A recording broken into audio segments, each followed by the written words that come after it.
Do not go gentle into that good night. Old age should burn and rave at close of day. Rage, rage against the dying of the light. Though wise men at their end know dark is right, because their words had fought no lightning, they do not go gentle into that good night. Rage, rage against the dying of the light. Boy, am I excited today. We're here for episode 3 of the Garage series where I take Lego and make it cinematic through Lego photography. Today we're going to be doing something truly unique, hopefully. I mean, I'm not entirely sure if this is going to work out, but let's start from the beginning. So I was doom scrolling on Instagram and I came across this page which created these insanely unique and awesome water particle photography. Just using a whole bunch of lighting, CDs, and just water, and it looked incredible. This reel was made by a photographer named Julius Caesar. I'll leave him at the top of the description. He's got some incredible work and this video was heavily inspired by him. Now, of course, being the Lego photographer, I wanted to see if I could recreate this in my own way and see if I could, do some space stuff with it. Now, I've done quite a few shots with the astronaut figure, and I think each year I want to keep pushing that sort of interesting Lego photography shoots with this guy, playing on the theme of like space and particles and all those sorts of interesting things, and just new techniques, basically new photography techniques. Now, I recently watched Interstellar for the very, very first time, and I know I'm very late to it, but holy shit, it was a really good film. Now, I've essentially based this figure off Cooper and put a pocket watch in his hand as well, because time is a huge thing in this film. Now, instead of using the big, typical space helmet that I usually use, I went for the smaller helmet because I want to be able to see the character's expression. So if it all goes to plan, I think we can get some really cool footage and also some great photos. I think it's just going to be a whole thing of just, experimentation. Now, if you're not familiar with these, I'm going to go over the gear that I use super quickly. We've got the Ulanzi bicolor light, always use that as a studio light. Then we've got 2 smaller Ulanzi lights which I might use for extra lighting. Then we've got the Lego figure, of course. We've got this big massive dish which, I filled up with water. And then of course we have the CDs. Now, I don't know how this is gonna go, but we're just gonna experiment and hopefully it works out. Right here, so this is where I'm gonna shoot from. Just got the black background, and then I've got a white floor because I feel like the light is gonna reflect off really well here, because I think we're gonna need a lot of light to accomplish these photos. Because we're gonna be shooting at a high shutter speed, I kind of want to drop him, and as he's about to hit the water, he's gonna be going through that reflection, if that makes sense.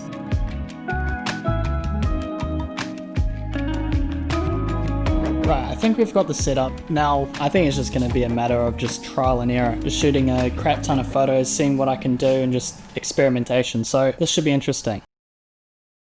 Well, that shoot did not go according to plan. Let's start from the very beginning. So I began taking photos at the lowest possible angle, because that's always, the best angle you could have when you're trying to get reflections, is getting low to the water. And I was moving the studio light around to disperse the light as much as possible to get those beautiful colors that you see in Julius Caesar's Instagram posts, with little to no success whatsoever. And when I say I spent hours moving that light around, I literally spent hours moving that light around to try disperse that, nice color wave over the entire water, and nothing seemed to work. Balancing the CDs in different orientations, doing everything I could to disperse that light properly. Now, I thought it was a good idea to have that white background, but then I decided, okay, I think I just need to go for a black background because it's making the water look almost gray, which looks really odd. So then I switched it to a black background, and already I started to see a little bit more hope. It was looking better, but dispersing that RGB color over the entire water was still so difficult. Also, trying to time that fall as he's just hitting the water was so difficult. I mean, I was shooting almost hundreds and hundreds of photos and not even getting close. I was getting the part where I'm just letting go or he's floating above it. It was so tough. And because I have to set the focus to manual, like I have to guess where he's gonna drop and kind of like make a focus line there and try and hit that, and it was just very, very difficult. Now, I looked on the Instagram post because I was confused why I wasn't getting that RGB color to go across the entire water, and it was because he was using a laser disc. disc. A laser disc, for those who don't know, is basically a CD but like the size of a vinyl. And obviously if you use a big CD like that, you're gonna get larger colors spreading all over that water rather than just like a small CD. So that really put a dent in this whole shoot, not realizing that he was using a laser disc. Now at this point, I didn't know if I was gonna get some cool photos with this because it was just, yeah,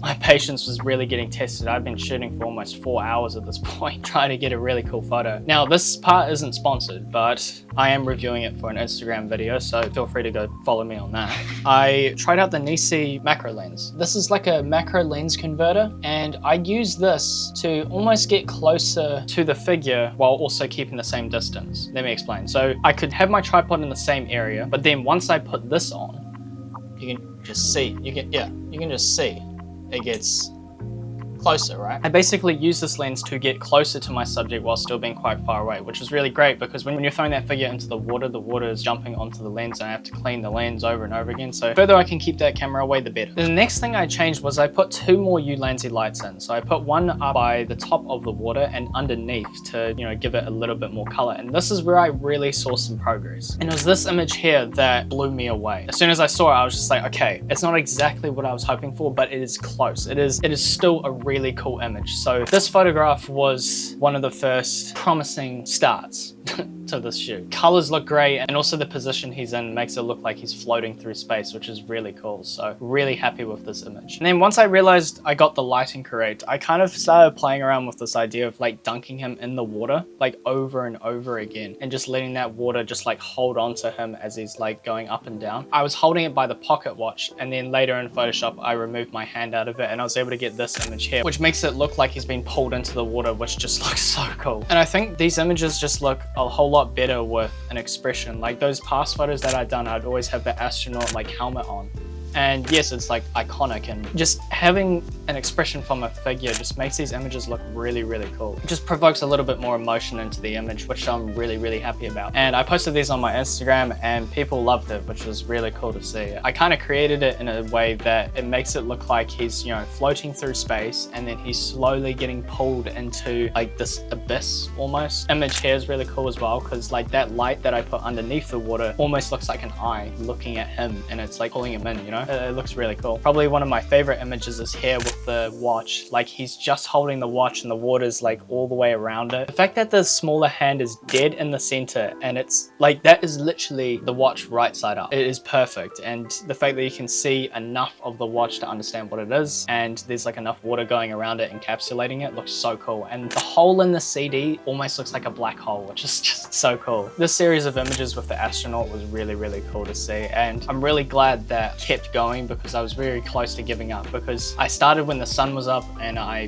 finished when the sun was down. It was a very, very long, tedious process. That's why I'm talking to you about it here, because I would literally, this video would be like 6 hours long if you saw the whole process. Now, although I was basing these images off Interstellar, it doesn't necessarily scream Interstellar, but it has its like small themes. I'm really glad I went with the pocket watch. That just adds another level to, you know, just this whole narrative, which is really cool. Obviously having this character based off Cooper as well, and just having like an expression from the figure being able to be seen is another huge thing. Although it doesn't scream Interstellar, there's definitely some themes lingering in there, which I'm really, really happy about. I didn't stop there. I've been trying to capture some good photos of this Orion figure for so long, and I thought this might be the perfect time. What I did was I basically changed the colors of the lights to purple to match Orion, and I started implementing this new method. I'd set to manual focus, of course, take a clean frame, then I'd hover Orion like almost here in camera, and then just drop him like that. So drop him about like 2 centimeters or something. And that way I'm not trying to like time a figure from all the way up here and then try and snap him as he's coming through. It's just like I hold focus, I know exactly where he is, and I drop. So it's a lot easier to capture. And I got this image within like 5 to 10 shots, which is better than 200. Yeah, I'm really stoked about this Orion image. It looks amazing. Like the colors in the background, got some new RGB like colors on that CD, and just changing it to purple looked amazing. Now I didn't stop there. I realized that I've kind of got like formula to this photography thing. And so I wanted to use Ninjago characters next, because they've all got their own unique colors. It would be perfect to like change the colors of the lights to match that figure and just dropping them in over and over again. Also, just to go over that like hand dropping technique, you can see here with the Zane figure, I had 2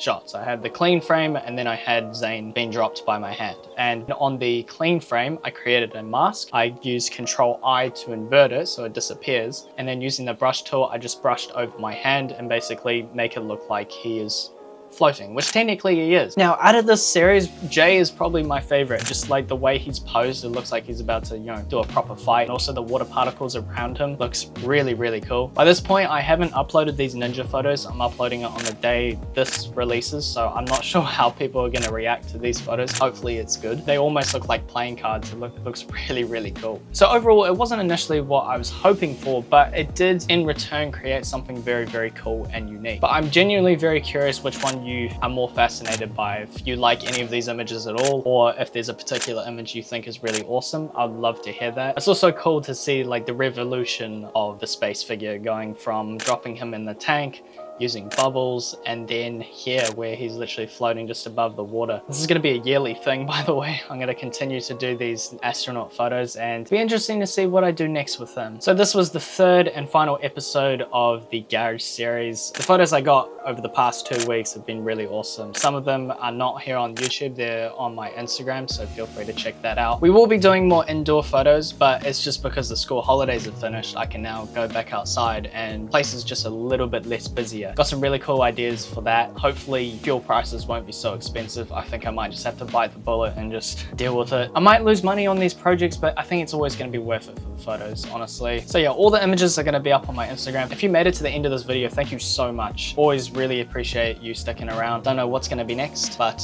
I'm sure it's going to be very, very cool. Thank you so much for watching, and I'll see you in the next one. Goodbye.